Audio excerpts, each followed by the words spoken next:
I'd like to invite us to engage with the practice of compassion today.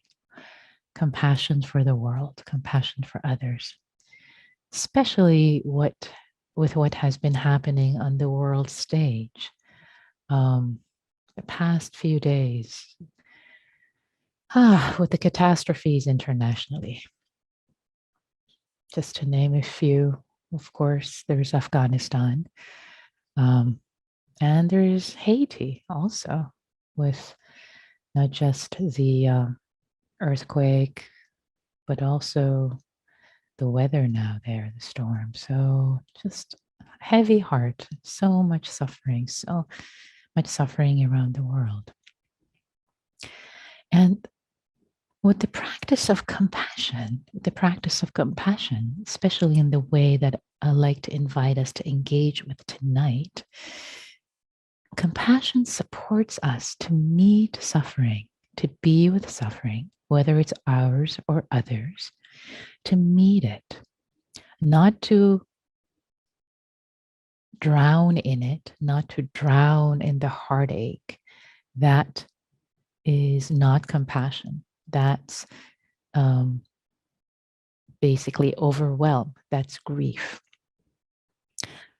Empathic distress is another word for it. Whereas compassion is where we meet suffering, ours or others, with care, with kindness, with sense of stability, with an equanimity that's loving, that's caring. So we can hold presence. We can be present, can hold presence for what might be painful, difficult, something that we cannot change. And yet we don't turn our face away that, oh yes, somebody else's problem. But we stay, we hold presence. We are present with the suffering, whether it's ours or others, without pushing it under the proverbial carpet. And it brings a sense of strength in the heart, strength in the heart. And compassion is different from empathy. Empathy is only the resonance, resonating with suffering. So in one way, we can think of it, if we think of the paradigm, the neuroscience paradigm, it's just the mirror neurons resonating. And it turns out that that is really the aspect of when you feel empathic. Oh yes, somebody hurts and you feel pain with them. And there are research studies that actually when you see someone suffering, the same areas in your brain that experience physical pain light up. So empathy alone is not compassion.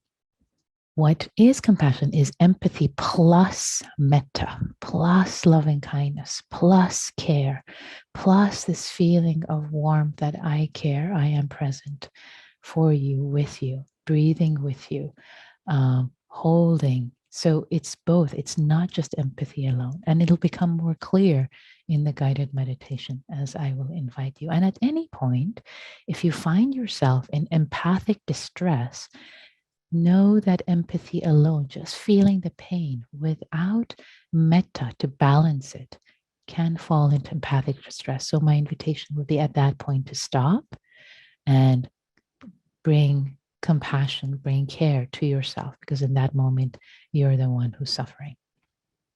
So again, if at any point you find you're in empathic distress, in overwhelm, in grief, stop compassion for others.